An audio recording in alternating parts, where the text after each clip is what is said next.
Live from downtown Detroit, home of WDIV and Click on Detroit, Local 4 News at 11 starts now. A little boy missing for more than 24 hours, taken by his father. The desperate plea his mother is now making for his safe return. One day after the Capitol is overrun by rioters, a much different tone tonight from President Trump. To those who engaged in the acts of violence and destruction, you do not represent our country. And to those who broke the law, you will pay.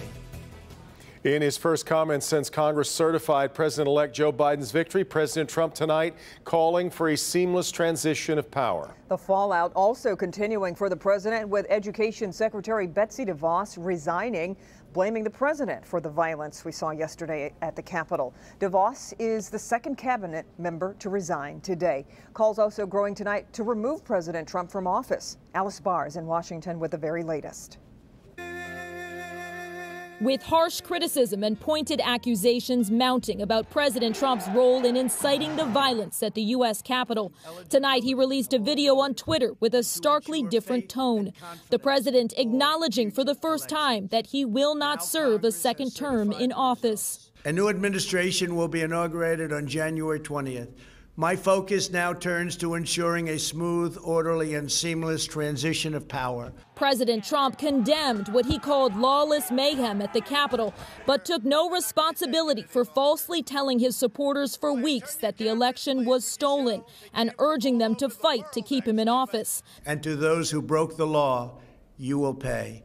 We have just been through an intense election and emotions are high, but now tempers must be cooled and calm restored. Several Trump administration officials resigning in protest over the president's handling of the crisis, including Education Secretary Betsy DeVos, who blamed and shamed President Trump, saying our children are watching.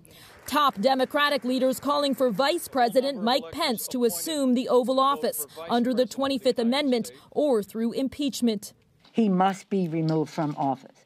While it's only 13 days left, any day can be a horror show for America. Even some Republicans now agree. The president is unfit and the president is unwell. President-elect Joe Biden today squarely blaming President Trump for the chaos at the Capitol. He unleashed an all-out assault on our institutions of our democracy from the outset. And yesterday was but the culmination of that unrelenting attack. Biden calling for calm 13 days before his inauguration on the Capitol grounds that yesterday looked like a battlefield. In Washington, Alice Barr reporting for us tonight. Governor Whitmer, who's had her fair share of exchanges with the president, of course, reacting to his new video tonight and not holding back. It's about damn time. And had he done this earlier, lives would have been saved. Had they invested themselves in a peaceful transition and started working with the incoming administration, lives would have been saved. House and Senate Democratic leaders are calling for President Trump's immediate removal. We spoke tonight with Congressman Andy Levin, who says if the president isn't removed from office using the 25th Amendment, Congress is already talking about impeachment. We also talked about the president's newest video message. One thing that I noticed in the video is that he said he called out the National Guard. Yes. He didn't do that. That is not true. He waited for hours. And our leadership was not working with him. They were working with the vice president. Congressman Levin also telling me tonight President Trump could be impeached even after he leaves office. A conviction would prevent him from holding office in the future. A man is arrested for reporting there was a bomb in the Michigan Capitol building. 48-year-old Michael Verone of Charlotte, southwest of Lansing, could face charges after this case is reviewed by the Attorney General, Dana Nessel. Verone is accused of calling the Capitol and saying everyone needed to evacuate because the building was going to explode. The threat was quickly determined to be false, but the charges are very real. A decision on it could come as early as tomorrow. A 2-year-old boy has now been missing for more than 24 hours. This is a picture of Justice Kelly. State police believe he could be in danger. He was abducted last night after his father violated a personal protection order and stormed into his estranged wife's home in Gibraltar. Mara McDonald is live at MSP's Detroit headquarters.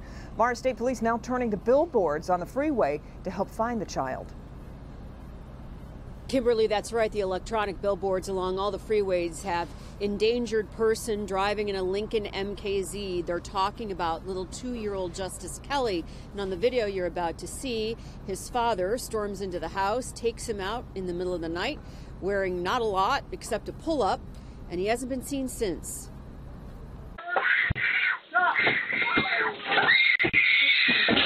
The screaming you hear is from 2-year-old Justice Kelly's older sister because her stepfather is grabbing her baby brother and running out the door, falling, but he gets up and takes off. You can't love him if you do that.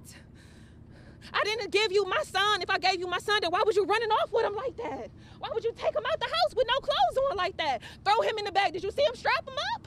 No! Justice's mother, Anisha, hasn't slept in 24 hours, and her fear for her baby boy is crushing. Anisha and her husband, Maurice, are estranged. She has a PPO against him because of domestic violence. Yesterday evening, Anisha, who has a cake business, was delivering one to a customer when Maurice, knowing she was out, came in, grabbed 2-year-old Justice from her Gibraltar home, and left. MSP, Gibraltar, and Anisha's extended family have been searching for her baby boy ever since. She says this has nothing to do with Justice and everything to do with hurting her. He can't tell me who his primary care physician is. When the last time he had a physical, you can't tell me those things because you don't know, because you have not been there. The only time you want to be there is if I'm involved with you, and if I don't want to be involved with you, you want to snatch my son. Why do you want to?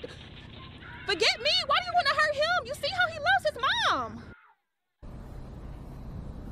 Back here live, State Police saying that they believe Maurice Kelly is driving a black Lincoln MKZ, license plate EFZ 2732. Kimberly Devin, we're live at MSP's Detroit headquarters tonight. Back to you. Oh, my goodness, Mara. Well, do police believe that he is still in Michigan, or do they not know? I think that they're operating under the theory that he is still somewhere here in the Detroit area, but he has family in Georgia, specifically the Atlanta area, and I know they are concerned that he will somehow try and leave Michigan with the baby. So that adds another level to what they're dealing with here. Yeah, indeed. Back to you. Okay, Mara, thanks. Metro Detroit's tri-counties are virtually out of the coronavirus vaccine, not been able to get what they need from the state. Another issue looming, Oakland, Wayne, and Macomb counties still have a lot of people from the first phase to vaccinate, which means come Monday, that line for appointments is going to get a lot longer. We bring in Jason Colthorpe, and Jason, you have been crunching the numbers to show us how bad this is. Yeah, it's not good, Devin. Consider this, all 3 counties right now have the capability to both store and administer thousands more doses of the vaccine than they are. But right now, they're only getting a fraction of what they're requesting from the state.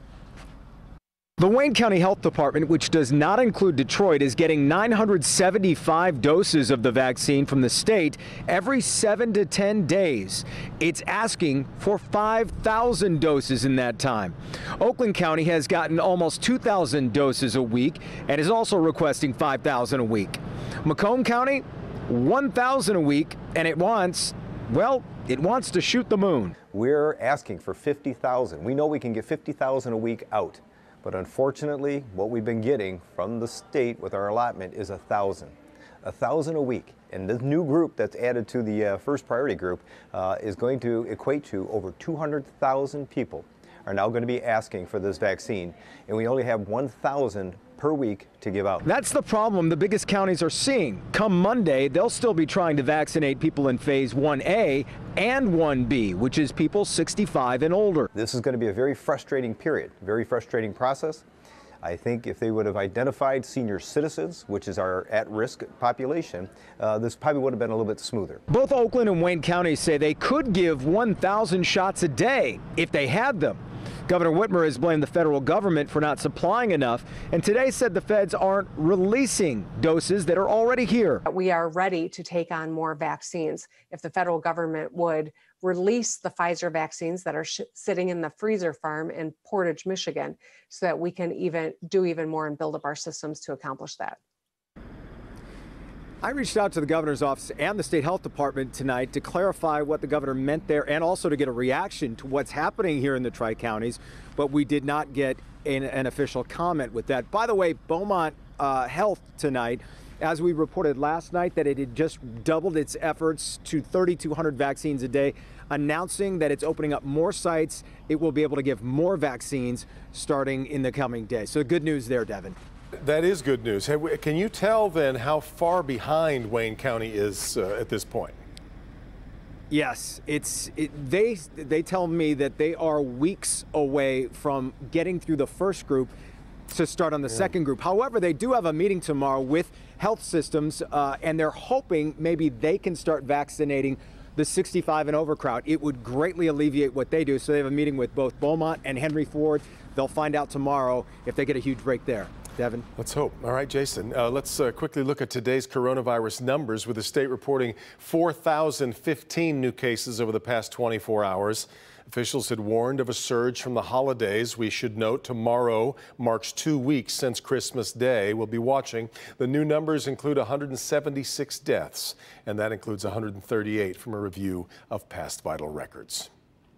The death of an 8-year-old girl shot at a Southfield apartment complex has led to police upgrading charges against her brother.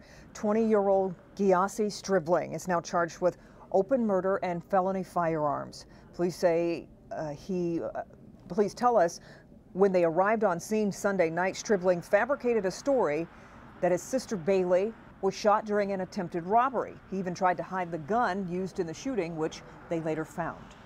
I do not want this individual released. This is a heinous crime. It should not have happened. And we're confident in this case that this person will serve time in prison. Stribling is being held at the Oakland County Jail with no bond. Still ahead, an iconic property said to be demolished has been saved. We'll have a look at what's next for this piece of Detroit history coming up. Hey there, Ben. Devin and Kim, we got some sunshine today, but if you did not see it, do not despair, because we've got better shots tomorrow and especially over the weekend. We'll check that out, and some gorgeous sunset pictures from storm pins coming up. A dispute over a lawnmower leaves a neighborhood riddled with bullets, cars and homes. Yeah, it is crazy. We've got the surveillance tape on the night cam.